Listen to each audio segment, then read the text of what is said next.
there is this underlying fear that, oh my gosh, this is actually working. Oh my gosh, I'm actually moving in a direction I've never been before and making more money than I've ever made. I have a bigger team than I've ever had. I'm doing things I never even imagined or dreamt of. And that can be really scary for some folks. And so they start to do things that create failure, quite frankly. They almost want to create the outcome of what they expect instead of the outcome of what they're getting. Welcome to the Construction Leading Edge podcast. I'm Todd Dawalt. We have Leyah Hostetter. Leyah, welcome back to the podcast. How are you? Thank you. I'm great. Thank you. How are you? Excellent. Monish Khadye, all the way from Australia. Welcome back to the podcast. A common guest here on the podcast. How's it going? From the future? Good, mate. Good. It's going well, thanks. It's nice and sunny here. It's summer. Unlike you guys over there. Yeah, we're enjoying gray wetness. Mixture of snow and ice here. It's lovely. It's time for seasonal depression to kick in. So, yeah, there's always that to look forward to. So let's talk about, here's what we're going to talk about today.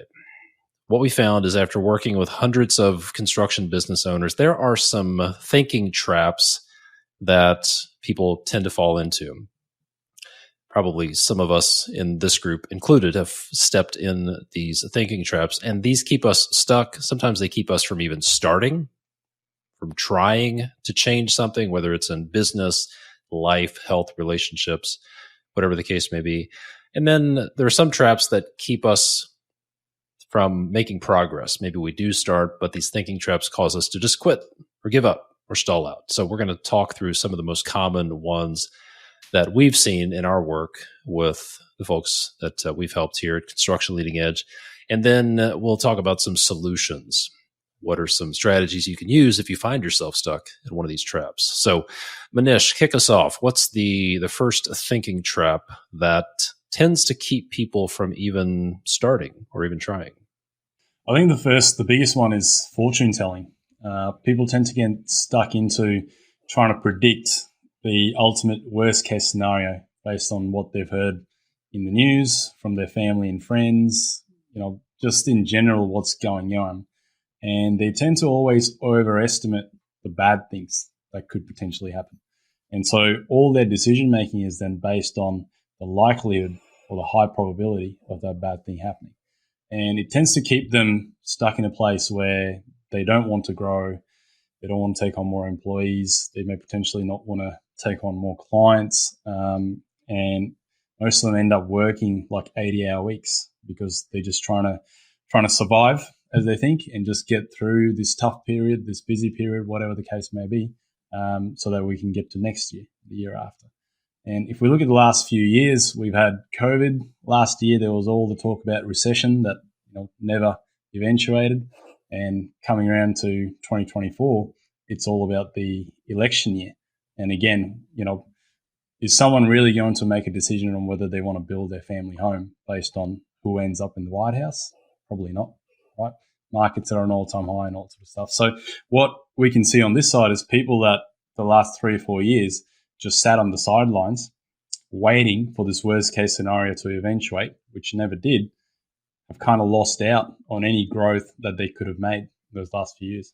Whereas you can see with a lot of our clients that did actually take action, hired people, a lot of them have doubled or tripled their businesses, including their profits as well.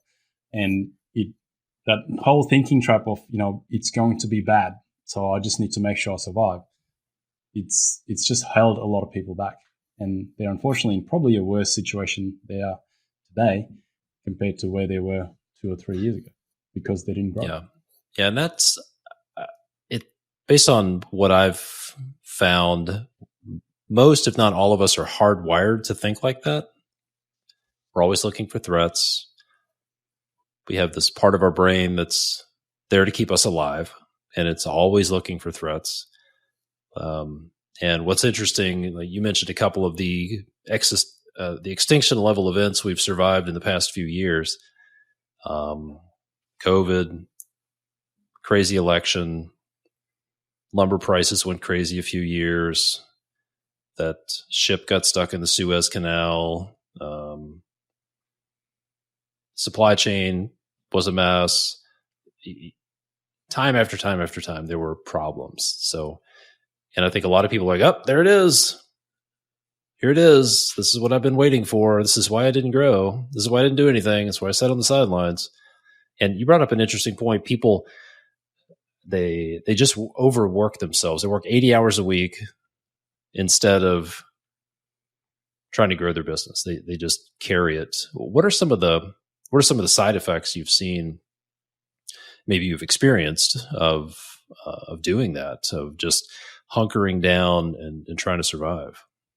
I think because you're making decisions based on the worst case scenario, which is usually not highly likely, you get to the other end and you kind of go, well, it was bad for a little bit, but now I've missed out on all this stuff that I could have made improvements on.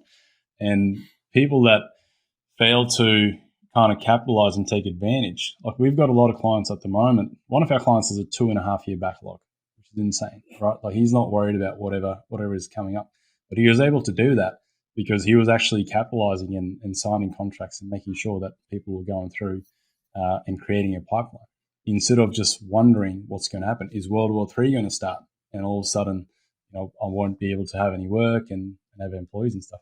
But if you think the other way, if you think of, all right, what is the best case scenario? And you kind of weigh that up, the best case versus the worst case. In between, whatever actions you take, a lot of them are reversible. As an example, if you were to put on an employee to take off a lot of your workload, worst case scenario, if things go downhill and you can't afford to keep this employee on anymore, you're going to have to let them go. And the reality of the situation is, if something's that bad, that individual is probably going to lose their job, no matter who they're working for at that point, right? So it's not you that's put them in that situation. It's just the way things are. But on the flip side, the best case scenario is this individual comes on board and helps you double or triple your revenue, or potentially more, depending on what your plan is. And it's about identifying that gap between the worst case and the best case and going, all right, the probability of me getting to the best case scenario is higher because I've got this employee in place and now I'm freed up to take more actions to get me there. I can actually very intentionally get to the best case scenario instead of sitting on the other side and just letting life happen. I think a lot of people think their knee-jerk reaction is a new employee is risky. Growing my team equals risk. But the reality is, what we've seen is growing your team in the right way actually reduces your risk. Because what's really risky is you working 70 to 80 hours a week. That's a risk to your health. It's a risk to your relationships. You're so heads down on the business, you can't see what's coming. You can't do strategic planning. You can't sell. That's risky. And I think it's something people believe that's just wrong. It's a trap that hiring more people, investing in my business is a risk. And in some cases, it actually reduces the risk. Yeah, it's good stuff. Leyah, what's on your list of thinking traps that tend to keep people from even starting? I think really at the core of it is fear, which is kind of piggybacking on what Monish talked about, because that really is wrapped up in fear as well. But instead of what, the crystal ball fear, if you will, that Monish talked about, this is fear of growth and expansion, or fear of not knowing not knowing enough to be able to do this. And really what I think is at the core of that is not good enough. That is kind of where this lands, is people have this fear that's maybe an internal one that they haven't even totally recognized, but that keeps them from doing something different, something better, something that would create growth and expansion and an opportunity to move them forward in a better way. And many times I think it really does kind of boil down to that. I'm not something.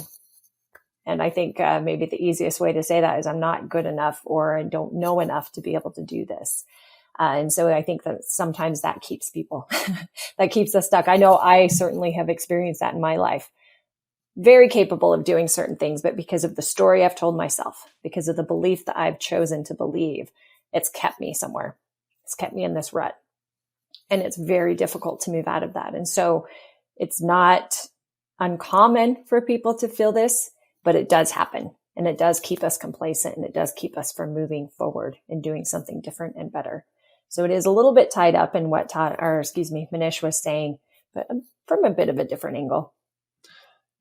That reminds me of a session we did at one of our live meetups recently. The topic was, how do you hire and retain top quality talent? That was the topic. And we're having this group discussion.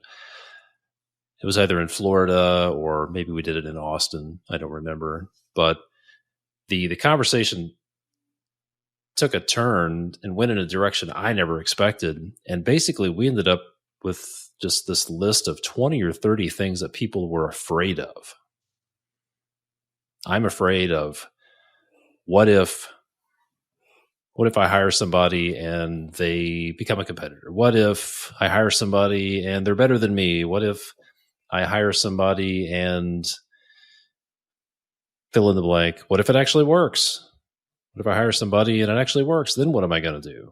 And so there are all these fears. It wasn't a logical problem that had to be solved. It was this emotional, psychological problem that had to be solved. And yeah, if you're afraid of something, you're probably not going to make much progress on it. Yeah. When you had mentioned earlier our brain and how we have this really funny thing in us that wants to keep us safe. And so we are constantly scanning for the things that could potentially harm us. But what that does is it keeps us stuck, and it keeps us from truly moving forward in our lives and living. And so we just have to be very intentional about getting in front of that fear and choosing something different.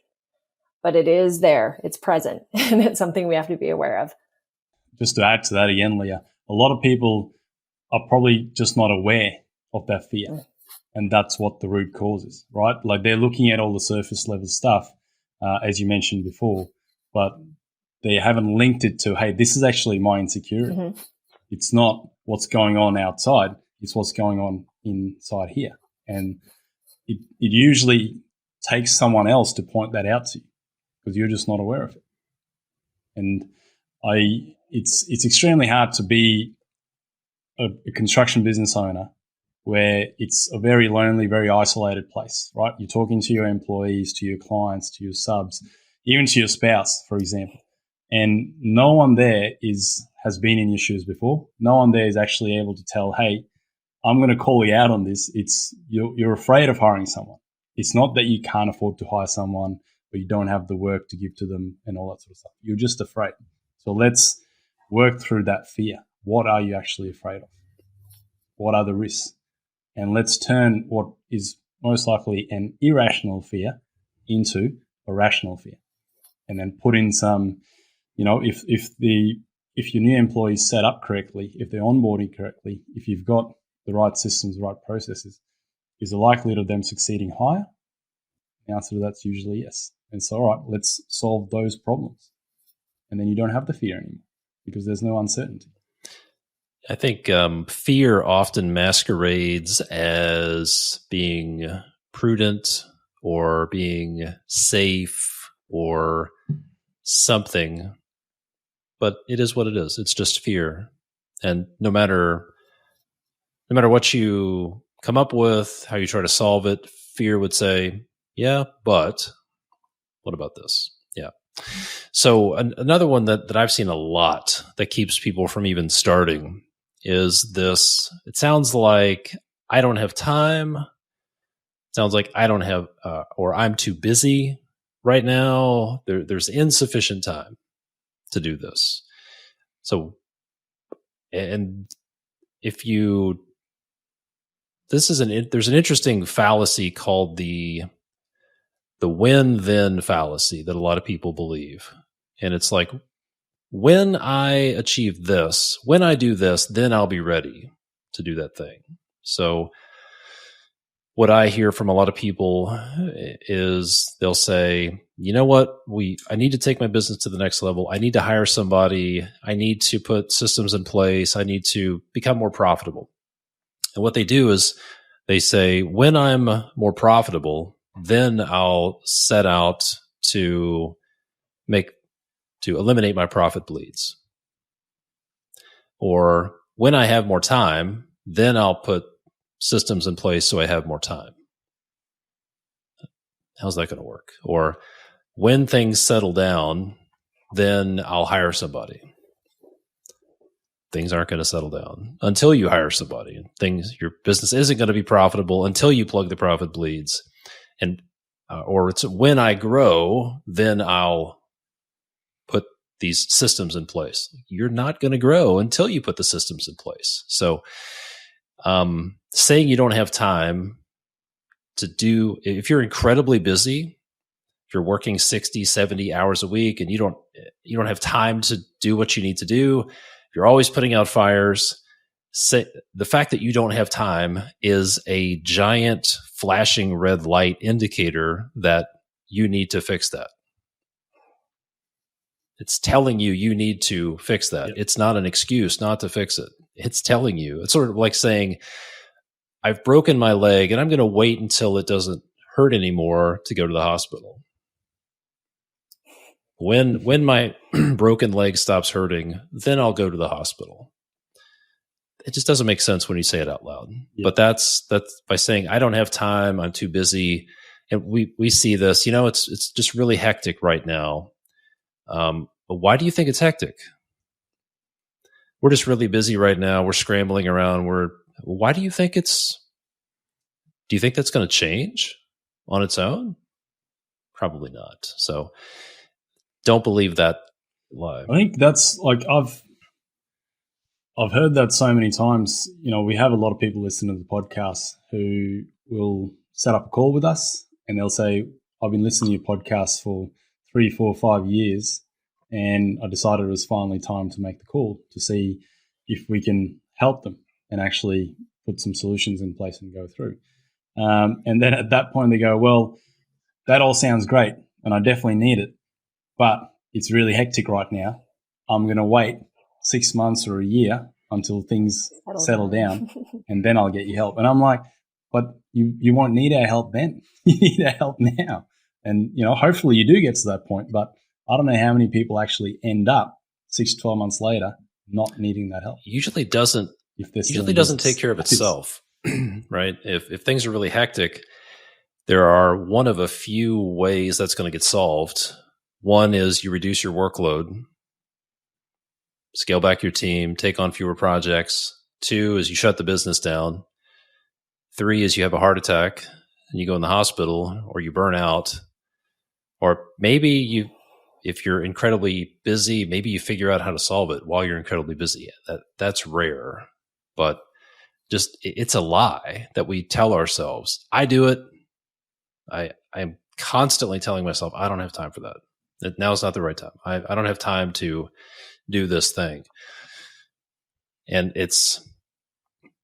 I heard that procrastination is another way of describing procrastination is saying, like when I procrastinate, what I'm doing is saying, you know what, future Todd is going to be better equipped to deal with this. So I'm just going to kick the can down the road to future Todd.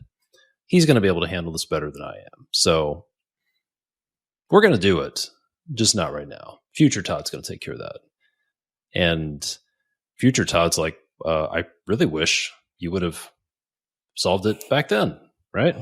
So yeah. So Monish, what about you? What's next on your list of thinking traps? I think the other thing is sort of micromanagement, right? Like if let's say they do end up pulling the trigger and hiring someone and getting someone in, and they've kind of just done it impulsively. Like they knew they needed someone to come in and lighten their workload and that sort of thing. They've impulsively hired someone, but they haven't set them up correctly. They haven't set up the expectations correctly, the process correctly, and they then have the uncertainty of whether this new person that's coming on board is actually, in fact, going to succeed. And the only way they think they can help this individual succeed is by micromanaging that person. Sometimes even doing that person's job, right? So double handling a lot of those tasks.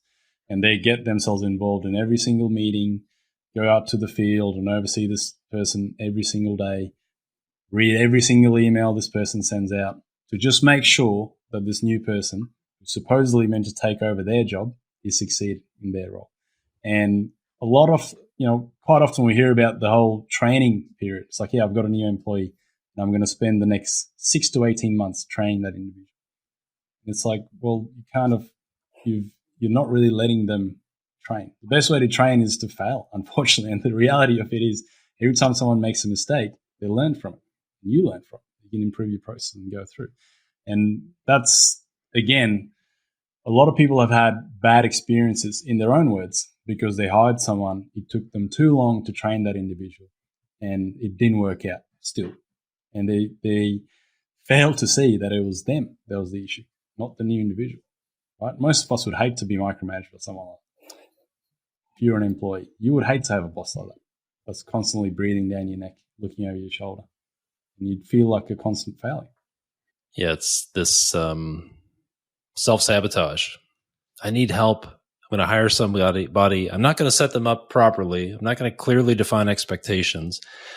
I'm going to change the game on them, and then I'm going to micromanage them and second guess them and chop the legs out from under them. And then they leave, and I say, you know what? You just can't find good people. There are no good people out there. These young people don't want to work anymore. Problems out there, right? And the reality is you're the problem. Yeah, that's good. Well, we see that a lot, actually. That's interesting. Sorry, I was just going to mention, we see that a lot in intergenerational businesses where usually the father and the mum have started a business 30 years ago or whatever, and the father is still in the field. They're still doing things the way they did 30 years ago, and they don't want to do it any differently, but they're wondering why their business isn't working as well. And the next generation is trying to implement new strategies into the business, and they're saying, no, it has to be done my way because that's the way we've always done it. And that's the way it's always worked, apparently. Yes.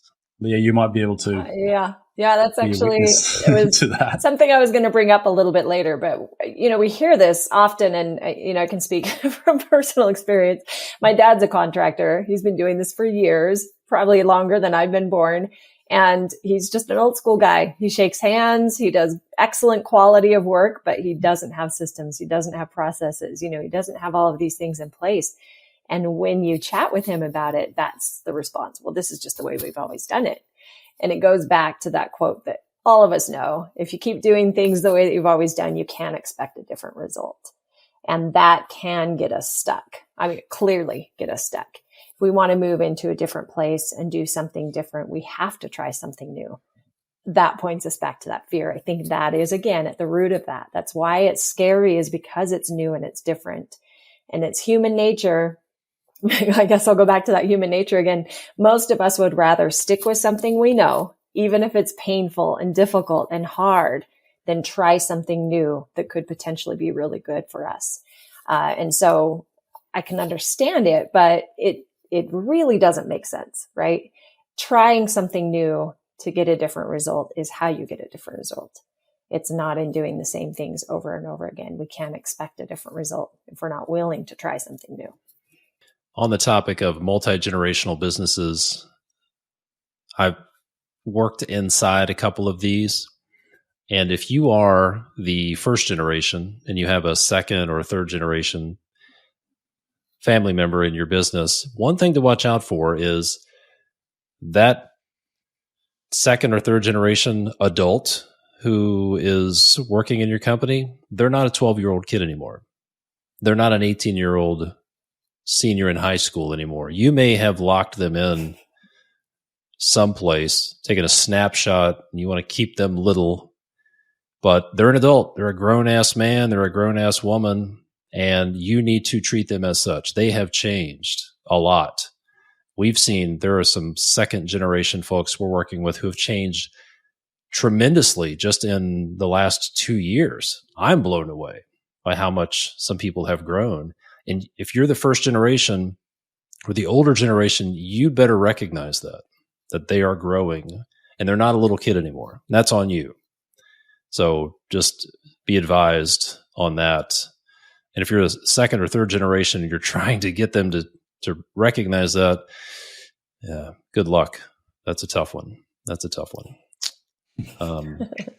Well, it's also important for that first generation to understand that all the knowledge and the experience that they've gained in their 30, 40, 50-year career, now they need to utilize that to train the next generation, or to actually help the next generation, instead of being stuck in a role where they're doing the tasks. Mm-hmm. It doesn't make any sense, because you should have someone else doing the tasks based on you actually putting together your system or your process for them to do it, because you know how it's been done and what works and what doesn't.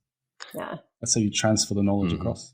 It's getting that wealth of knowledge out of your head, which for most of these first generation guys and gals, it's there. It's not documented anywhere. And that would be a tragedy, quite frankly, for that to get lost and to not be shared and translated into younger generations in a way that makes sense. So both can learn so much from each other. It's just taking that initiative to make that happen. I think there are probably a couple of thinking traps on both sides. The younger generation thinks, oh, the old farts, they're old school. I don't have anything to learn from them. The older folks, the more seasoned veterans, look at the young people and think, oh, they're so busy on Snapchat and TikTok, they don't have anything to offer. So that's one of these icebergs, right? Resenting or dismissing older generations and dismissing younger generations. If that's what you think, then if you think the other generation has nothing to offer, you're going to miss out on what they do have to offer, which is a lot. Yeah. It's black and white thinking, yeah. Right? You're putting everything in one box or the other. But if you start thinking gray and actually looking at, all right, what have I not thought of here? What's outside of my normal box? And allow yourself to explore those areas, you probably have a lot to reap from, instead of, the black and white thinking is a thinking trap, essentially. Mm-hmm. You're kind of just sticking to these old beliefs that you've convinced yourself of. Yeah, definitely. So here's one that I hear a lot. I can't afford to fill in the blank. I can't afford to hire someone. I can't afford to invest in my business. I can't afford to grow. I can't afford fill in the blank. I can't afford personal training. I can't afford, if you want to lose weight, you probably think I can't afford healthy food. I can't afford whatever it is. This is a very common response. I can't afford it. And I went through, I heard this from one of our clients a while back, and he was like, Todd, I need to hire somebody. I'm just completely bogged down. We've got some great projects in backlog, but I just can't pull. I'm afraid to pull the trigger. I don't think I can afford it. So we walked through this exercise and, okay, let's look at how much profit is bleeding out right now. And he said, well, I'm missing some things because I'm not that great at estimating, and some things are slipping through the cracks. So I'm probably losing $40,000 or $50,000 a year just from that. Okay. Well, what's the upside of bringing somebody on? Well, if somebody else came in here, that would free me up. They would probably plug a lot of these profit bleeds, and it would free me up to go sell more. Okay. How much more work do you think you could sell? He came up with a number. Okay. Now, when you have this other project manager on board and you have additional capacity, how much more work could you do in a year? So we did some simple math, and in about 10 minutes, he realized, I can't afford not to hire this person because they're going to pay for themselves and they're going to generate profit, and it's going to free me up to do what I really want to do and get me out of doing the things I hate. So this knee-jerk response of I can't afford to, you really need to dig into that. Maybe you can't, but it's worth doing some math and looking at how much is not doing it costing you, right? What's the opportunity cost? And then how much more profit could you generate if you do pull the trigger on that? There's one more that I've seen occasionally. This doesn't happen a lot, but somebody will explain their challenges and they'll say, I'm looking for somebody who has experience with somebody who does historic home renovation in Central Virginia and my company is operating at this profit margin and we have this many employees. So I need somebody who's been in my exact situation. So what they're saying is, I am unique. I'm a snowflake. I'm a one of a kind. My problems are unique.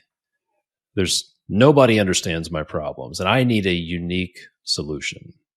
So what I've seen is that's probably not the case in your business. If you want to lose weight, there's some pretty basic things you can do. If you want to get stronger, there's some pretty basic things you can do. If you want to make more money, systematize your business, streamline operations, you're not a snowflake. Okay. And don't believe that thinking trap that your problems are so unique, nobody else could solve them. You're going to have to reinvent the wheel on your own. George Patton once said, a good plan violently executed now is better than a perfect plan next week. So while the general was really well known for the violently executed part, his success started with the first 3 words of that statement, a good plan. So I'd like to pose a couple of questions to you. Number 1, how much time have you spent creating a good plan for your business for the next 12 months? Question number 2 is, how clear is your team on the plan or the strategy for the next 12 months? Look, as a leader, it's your responsibility to have a good plan and then to articulate it to the team, right? They're kind of depending on you for that. So if you would like some help with developing your good plan, your strategy for your business, I have something for you. Right now, you can download our strategic planning guide that's been used by hundreds of our clients over the past 5 years, and you can get it for free. In the time that you would take to watch a couple of episodes of Ted Lasso, which is a great show, by the way. But in the time it would take to watch a couple of episodes, you can have clarity on your strategy for the next year to be able to share with your team. And it's probably going to help you to have that clarity as well. And you'll have some well-defined goals to work on. So you can download your copy of our strategic planning guide for free by going to constructionleadingedge.com/planning, PLANNING. That's constructionleadingedge.com/planning. And I have another resource for you. Another question. If you own a construction business, I'm curious if any of these statements I'm about to read sound familiar. The first one is, every problem comes to me. Maybe it feels like you're just winging it. Maybe you think, I can't get away from work. I can't turn it off. It's starting to consume my life. I'm afraid we're going to lose people because of the chaos. If I try to take a vacation, I'll have a shitstorm waiting for me when I get back. That's an actual quote. Maybe you have plans for the next business venture, but you feel stuck in the day-to-day. You feel like a visionary who is stuck in day-to-day operations. Maybe you're worried, what's going to happen if we try to grow this business? And maybe if you're being honest, you're wondering, am I the only one who's struggling with this? Am I the only one who hasn't figured this out? Well, if any of those statements sound familiar, you're not alone. Okay, here's something that will help you. Over the past 5 years here at Construction Leading Edge, we've helped over 300 construction business owners, and we figured out that there are a few crucial systems that will help you get out of your business, get out of firefighting. A while back, I presented a masterclass on those crucial systems to a few hundred builders, remodelers, and general contractors who use CoConstruct. And right now you can access that video masterclass for free. It's called Get Out of Your Construction Business, How to Make It Run Without You This Year. If you'd like to get a free copy of that video masterclass that you can watch whenever you want to, go to constructionleadingedge.com/get out. Enter your info and we'll send it to you. That's constructionleadingedge.com/get out. GETOUT. And then let's talk about this one. If people are being honest, one of the things they're afraid of is, what if it works? They have this, there's a fear of failure, but then there's this fear of success. What if it actually works? Right? So have you guys seen any of this? Leyah, have you seen any of this, like fear of success and what that might look like? I have, and I don't know that it's an easy one to actually identify in yourself when you have it. It comes in the form of self-sabotage, is what I would say. So you're rolling along, you're doing well, things are moving in the right direction, and somehow you kind of trip yourself up. You find ways to sabotage all of the progress that you've made. You find ways to make a mess of the things that are going well. I think that's maybe the best way I could put it is it's just a form of self-sabotage, because there is this underlying fear that, oh my gosh, this is actually working. Oh my gosh, I'm actually moving in a direction I've never been before. I'm making more money than I've ever made. I have a bigger team than I've ever had. I'm doing things I never even imagined or dreamt of. And that can be really scary for some folks. And so they start to do things that create failure, quite frankly. They almost want to create the outcome of what they expect instead of the outcome of what they're getting. I think so I've been there myself personally back when I first started working with Todd, but what I experienced in my business was me wanting to go back to what was a comfort zone. So when my time got freed up substantially, I didn't know what to do with it, because I didn't really have anything else on my agenda other than improving the business. And so once I had that time, it actually created discomfort, because I felt like, hey, I'm missing out. I'm not doing something that I'm supposed to, etc. So I'd go back to my old habits and sabotage my team by getting in their way, or just ruining things basically and breaking them.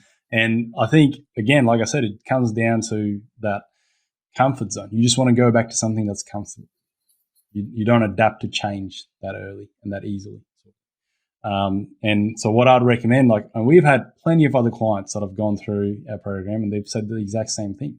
And you have to have something else to go on to. And a lot of people, if you were to ask them, if you weren't doing these 80-hour weeks, let's say your business is set up correctly, you've created a lot more free time for yourself, what would you do with that free time? Not a single person has a straight answer for it. Not a single person goes, oh yeah, I'm just going to sit on my couch and watch TV. And most often people don't do that, right? Most business owners are quite ambitious, and they'll usually end up doing something else, or as Todd mentioned, do a bit more in sales. And you need to kind of establish what that is, because as Todd said, you need to identify what you're holding yourself back from doing by just staying where you currently are. Yeah, I think the comfort trap, or the thinking trap, would be that, oh, this is uncomfortable, I have to bail out. I have to go back to what's comfortable. Comfort's not your friend. That's what I found. Comfort is not your friend. And I've heard, there was a saying I heard, that comfort and progress don't ride the same horse.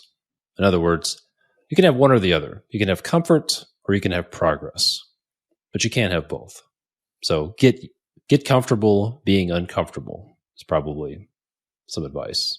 All right, let's shift gears and spend a few minutes talking about people who have started, right? People who've gotten over some of these things. They've gotten up to the starting blocks. They've started the race. They're moving, but then there are some thinking traps that get people stuck, or maybe they cause people to give up once they've actually started. Monish, you mentioned one, which is like, I have to be involved. I have to oversee everything. I have to micromanage. How does that sabotage success once they get started? What have you seen there? I think one of those things, as we mentioned just before, is that if you're still doing that, you're not doing the other thing that you're supposed to be working on. And a good example is one of our clients, Jake Lewandowski. He's been on the podcast before, and we'll probably get him back shortly. But he spent a lot of time being stuck in the operations when he's really a visionary and he's better at sales. And he's got a $10 million commercial business, and he should be spending his time in sales, which he hadn't been, right? Even though I was consistently telling him, hey, you need to get away from operations and do that. He got to a point where he now has a gap in his upcoming projects for him to realize it's his own fault, because he was spending time on operations instead of doing his role, which is sales. And now he's gone for all of the next month. He's wiped his slate clean of operations, and he said, worst case, whatever happens, we can deal with it. We can absorb that. But if I don't make any sales, we're done. And so it's taken him to get to that point to realize that he actually needs to do what is his role instead of doing other people's jobs, so overseeing them or holding their hands through the whole time. And, he's quite a successful individual. He's definitely not dumb by any means. But again, it comes to that fear. He was more afraid of what he's going to lose by his people not potentially performing, instead of looking at what he's going to lose if he doesn't do his own job and what everyone else loses as a result of that as well. Yeah, that's good. Leyah, what about you? What's a trap that tends to get people to give up once they've started? It's kind of looking at this. I've always done things this way. It's looking at it kind of from a different angle. So I think sometimes when folks are like, okay, I'm going to do something new. I'm going to try something different. I want things to change. And then they start down a pathway, they might expect everything to be completely different from what they've been doing so that it will create that change. But there are some basic foundational things that make sense. And so sometimes I find clients that feel like, oh, I don't want to do that. I know I need to do that. I don't want to do that. I want to do something new. But there is something to be said about having those foundational things in place and staying consistent with those things that make sense. And those will drive us forward. It's that consistency, and it's staying consistent with the things that make sense and that are foundational, and not always maybe looking for that shiny object, if you will. Let's talk about that. Shiny object syndrome, I think, is a big problem. What I've seen is people will get started and they'll get 25%, 50% into something, and it kind of gets bogged down, and the newness sort of wears off, and they look up and they see this other glimmer of some little shimmery object in the distance, like, ooh, what's that? That looks fun. That looks exciting. That looks like something I can start. So I'm really good at starting stuff, but I'm not so great at finishing stuff. So shiny object syndrome. Have you guys seen this in your work, where shiny object syndrome gets people distracted? What does that look like, Monish? Multiple unfinished projects is what that looks like.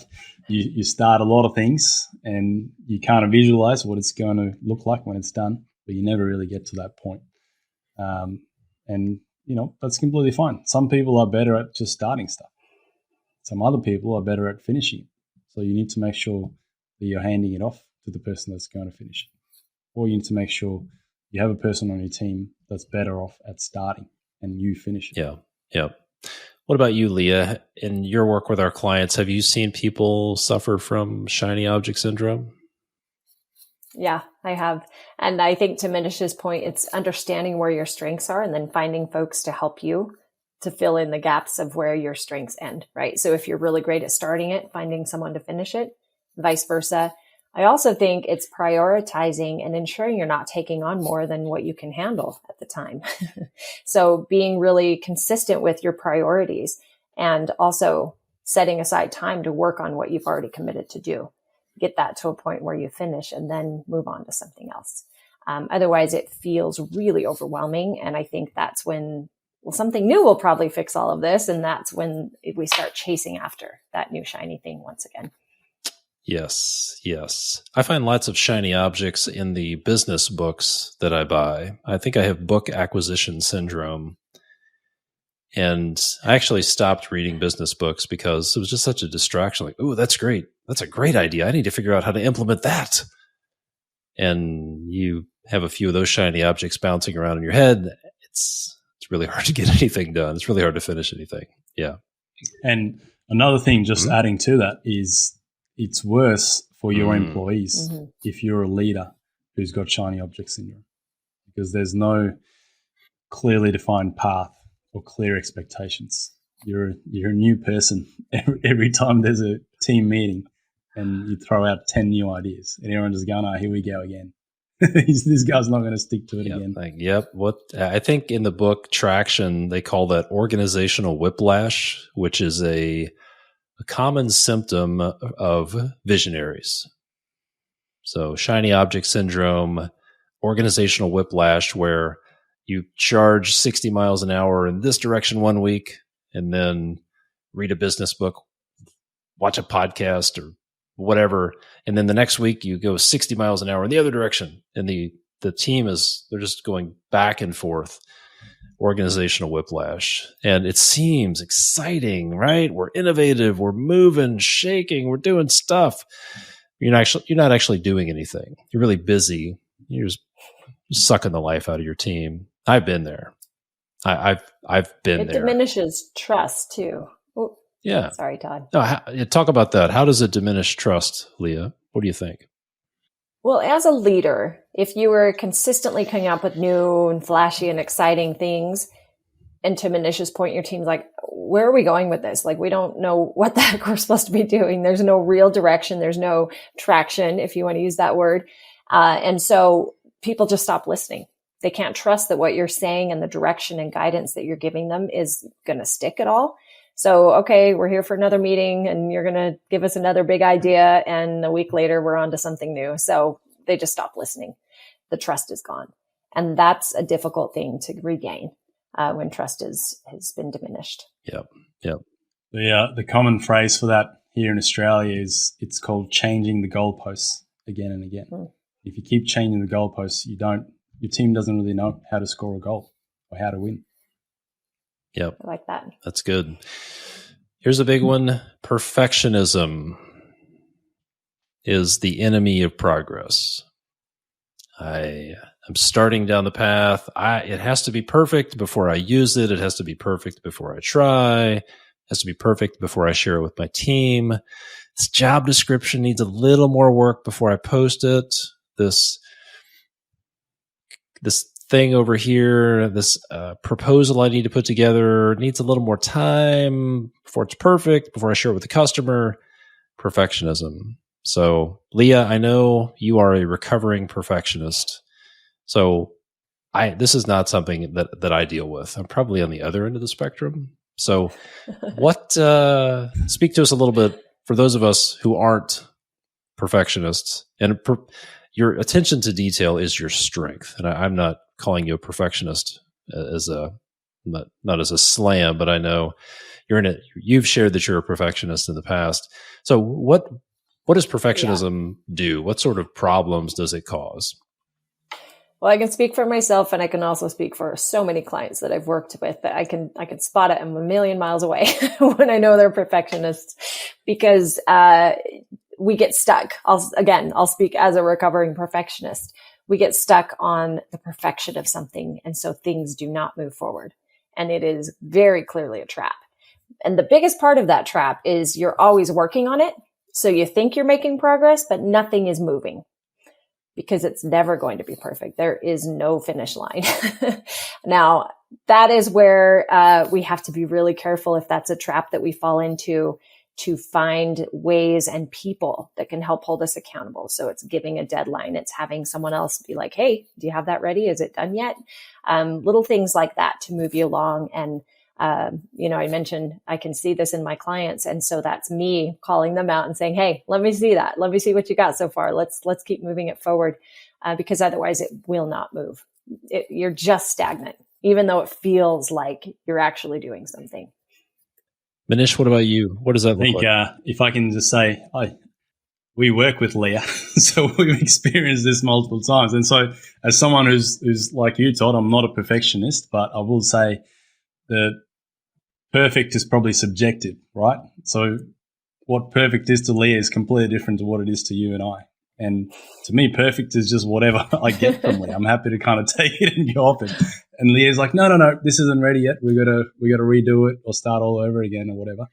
And I'm sure there's companies where if you're the employer, if you're the CEO, the CFO or whatever, and you're waiting to release something to someone because it's not perfect. Perfect for your employees is having something. It doesn't matter if it's a 10 out of 10 or it's a 7 out of 10. Just having something that they can start implementing, essentially. That is a good point too, though, Monish, because I think that is a good point, though, for those who are perfectionists. Your perfection, let's say if we're going to do on a scale of 1 to 100, is probably a 120. It's going to be everyone else's 100. And so you're good. Even if you're 80, it's going to be everyone else's 100. And you're fine. Just got to do it. You just got to move it forward. perfect for me is if someone else is doing it, basically, if I can just delegate it away. And let's talk about what a perfectionist boss does to their employee. So what I've seen is if you're the business owner, if you're the manager, and you're a perfectionist, then a few things come to mind. One, you withhold things from the team until you think they're perfect, and you're creating this vacuum of information for them.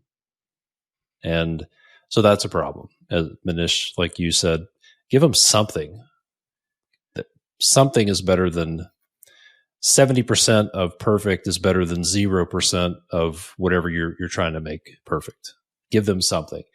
The other thing is what I've seen is, Mike, if you're a perfectionist, somebody gives you something, you want to point out what's not perfect. You want to audit their work, and that's a big demotivator.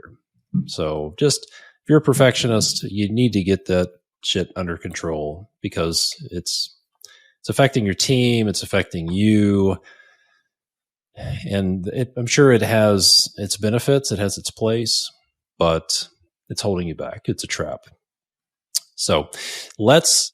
Well, I'm curious if I could ask Leyah, because to me, every perfectionist that I've ever worked with or encountered kind of see it as something that they should be proud of. And they're like, oh, because I'm a perfectionist, it's allowed me to achieve all these things. It's got me here and all that sort of stuff. But really, if we look at it as a form of procrastination, it probably has some fear attached to it, right? So from someone who is a perfectionist, Leyah, what would you say, what is that fear? I think it's going to go back to what I was saying earlier, and I'll be very vulnerable. I think at the core of it, for me anyways, is this belief that it's not good enough. And that means I'm not good enough. And so if I can't get this to a point that I put my stamp of approval on, it means it's a reflection on me, like me personally. Does that make sense? And so that is certainly something that, there's a whole lot of layers in there to really need to uncover. And that's something I've also been working on for many years in my life. But I think that is quite often at the core of a perfectionist is not good enough. And that's a difficult one for folks to really overcome. That's a big fear. But it's one that we need to lean into, right? Because it's an illusion. That whole thing, that whole mess is a big fat illusion. So I'm curious about that.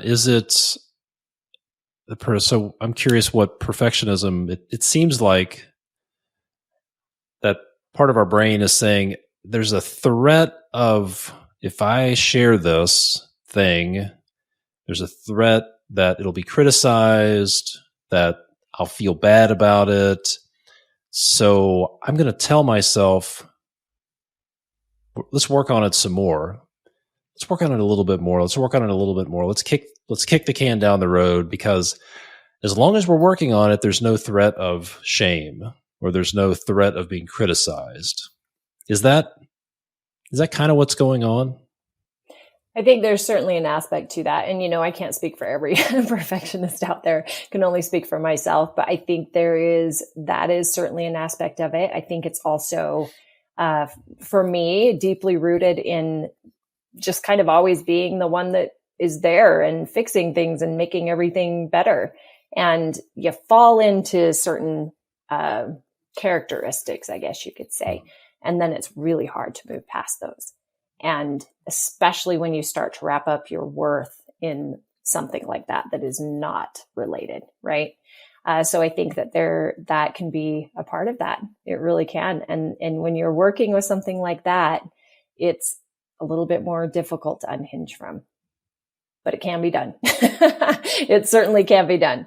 And I think it's having folks around you who can help you move forward and move past things and hold you accountable to keep moving things in a direction that, basically growth and movement, right? We don't want to be stagnant. We don't want to be stuck in one place. Hopefully that's answering your question.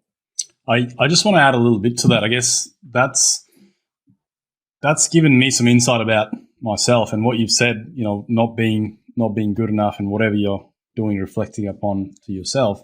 That to me was doing estimates in my business, and I absolutely hated it. And I didn't I didn't try to get them perfect. I don't think that was my fear. I think my fear was that I'm going to do all this work on this estimate and then I'm not going to win the job. So I'd end up underbidding myself like an idiot. And, usually clients didn't haggle or whatever anyway. But every time it came to doing an estimate, I'd try and put it off. And the entire process, I just hated it. It just sucked.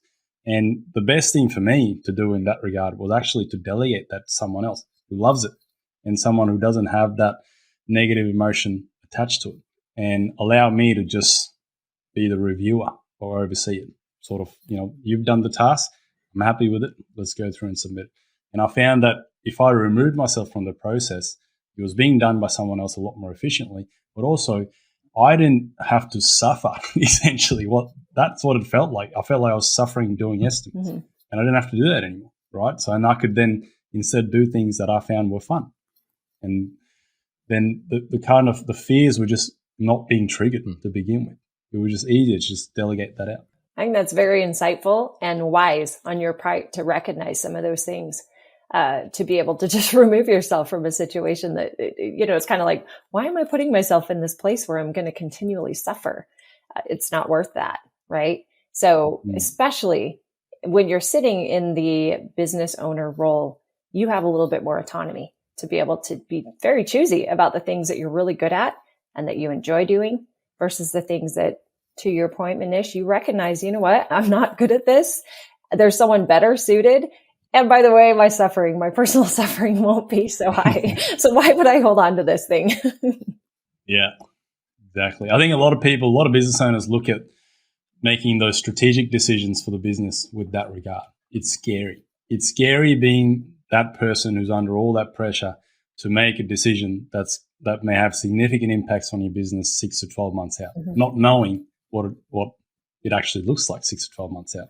So a lot of people just either suffer through that or they just put that away, right? And they just go, I'll come back to this later on. Right now, I'm just going to go and do this bit of framing that I've got to do today for the next 10 hours, and I'm just going to ignore working on the business, even though that's what really is your job as a CEO. Yeah, good stuff. Let's shift gears and talk about solutions, right? So we've talked about 10 or so thinking traps. Let's talk about what can people do? What are some things people can do to get out of or stay out of these thinking traps? So one of the common things we talked about today was fear, right? And the part of our brain that's hardwired to be fearful. So let's go around the table here and talk about some strategies. Monish, what do you think? What's one practical thing people can do to stay out of these thinking traps, especially related to fear? Well, one thing that's kind of getting worse over the last few years is probably the whole news cycle, right? Because people tend to just consume all these 24/7 news cycles and then make all their informed decisions based on that. And you kind of think of it in the way that I think there's an old saying like you're the average of the 5 people that you hang out with, right? And if you remove one of those people and put in CNN or Fox or whoever it is you're listening to, you're going to become basically a doomsday, have that dystopian worldview. Instead, you probably need to shift your peer group to someone that's more positive about the future, that's actually planning intentionally to get to a positive future themselves, and they're taking control. They're not just reacting to everything that's going on around. So that's a pretty, I'd say that would change your attitude quite substantially. It'll allow you to start looking at the positives, especially if there are people who in these last couple of years have taken advantage of what's happened instead of just sitting on the sideline. Yeah, that's good advice. Be intentional, really monitor the inputs. Be intentional about what you're putting into your brain, what you're listening to, because the media wants you to be afraid, right? They want you to be afraid and they want you to be angry. That's what the media wants. So if you find yourself being afraid and angry all the time, turn off the news, put your phone down, go find some other inputs. Yeah. Find a peer group, find some other people, some like-minded folks. You may want to change.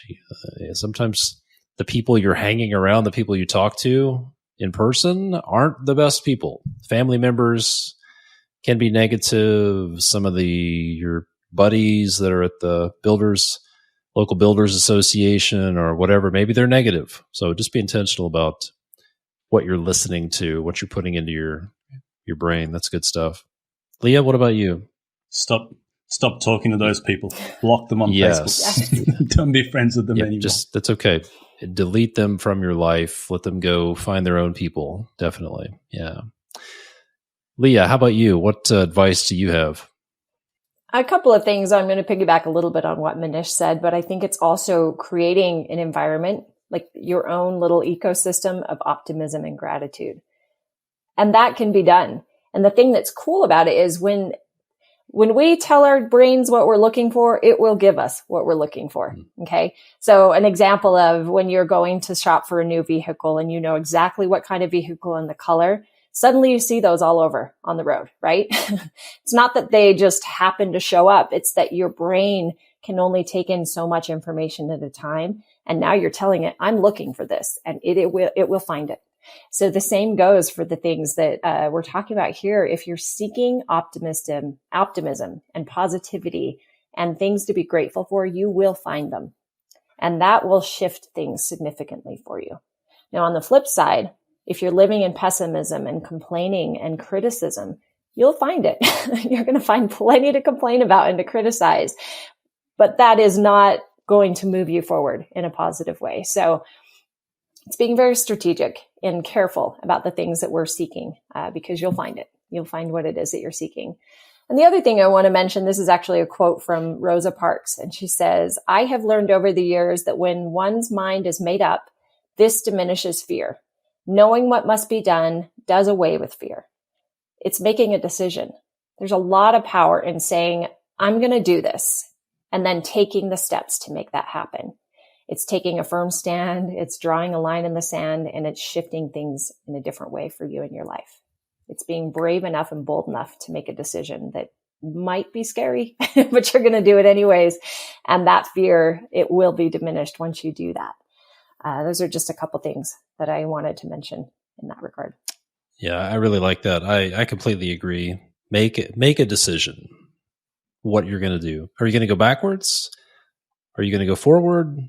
Just make a decision. The problem is indecision.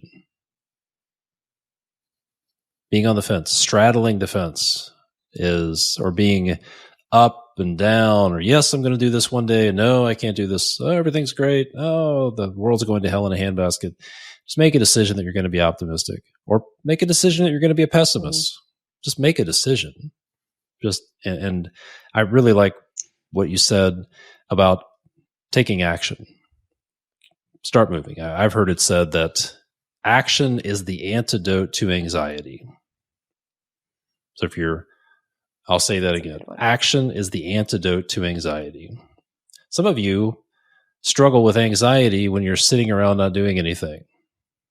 You struggle to be still. You struggle at home, at night, on the weekends, on vacations. I struggle with this sometimes. And it's because I don't have enough stuff to do. So action, if you're anxious about your business, if you're anxious about stuff, you can either sit there and be anxious or you can take action.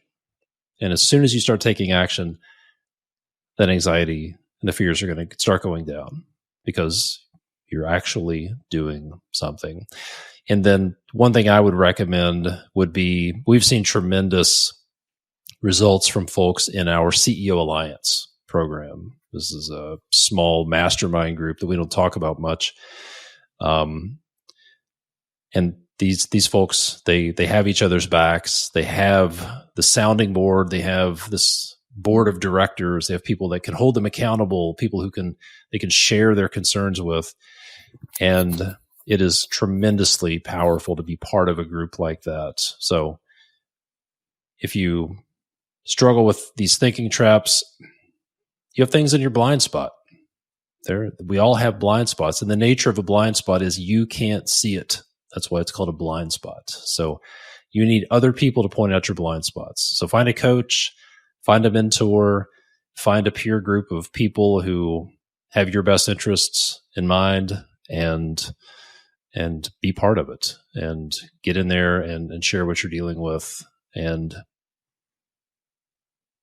it'll help. So great stuff. Leyah, anything else that you want to share before we wrap up today? Just one thing. I had a coach once who said to me, what's one decision you can make today that would change your life? And when she initially said that, I thought, well, that's kind of a big thing, but it really isn't. You can make really small decisions and start moving forward, and it literally will change the trajectory of your life. Maybe it's drinking an additional glass of water. Maybe it's waking up 10 minutes early and meditating or thinking of the things you're grateful for. It's those little decisions that you make every day that have the impact to change your life. And so, I think that's just a challenge that I'll give to each of you. What's one decision you can make today that will change your life? Yeah, good stuff. Monish, how about you? Any closing remarks? Yeah, I think people probably need to realize that they actually have more control over their lives and over their destiny than they think they do. And it's about taking, like Leyah said, taking action and actually moving towards their intended path instead of just running down whatever else, whatever someone else sends you, sort of whatever you're hearing, clients don't want to sign up and all that sort of stuff. And when it comes to coaching, remember that the best athletes in the world all have coaches. The best businesses in the world all have coaches. Everyone has, as you said, someone pointing out their blind spot and how to get around it. Because if you want to be the best, it's just simply not possible to just stay on your own and keep trying. You need someone to kind of help you figure out what your weaknesses are and how to overcome them, what actions to take next. Yep. So I'm going to challenge everybody to make a decision, right? If what I found is if you want some meaningful change in your life, whether it's relationships, your health, your business, whatever it is, if you want meaningful change, you have 3 options. If there's another option, let me know. But there are really 3 options. Option 1 is do nothing. And you can decide to do nothing, but just own that decision and say, I'm going to do nothing. I am deciding to do nothing about this. Status quo, it's not worth the effort. Same results, do nothing. That's okay. There's nothing wrong with it. Just don't do nothing and then call it something else. Don't delude yourself into thinking you're doing something when you're actually just doing nothing. Option 2 is I'm going to figure this out myself. There are lots of resources out there, plethora of information. Decide I'm going to do something and I'm going to DIY it. I'm going to do it myself. I'm going to figure it out for myself. Or the third option that I found is if you want to make some changes and you don't want to figure it out, if do nothing is not an option and figuring it out yourself is not an option, then find a proven system that delivers the results you're looking for. And then invest in that system. Buy the book, sign up for the course, hire the coach, do the program, go to college, whatever the case may be, whatever that proven system is, invest in that proven system, get the results, and move on with your life. That's really what it comes down to. So my challenge for you listening is, what are you going to do? Is it do nothing? There's something you want to change in your life. Is it do nothing? Is it figure it out yourself or find a proven system? So thanks, guys. Appreciate all the hard work and the results you guys are delivering for our clients and everything you do. And thanks for taking the time to be on here. It's fantastic. And hope you enjoyed that episode. Be sure to check out the show notes for more details over at constructionleadingedge.com/podcast. And if you get value out of this podcast, would you do me a favor? Would you please leave a rating and a review on Apple Podcasts or Spotify? And if you're watching on YouTube, please like and subscribe.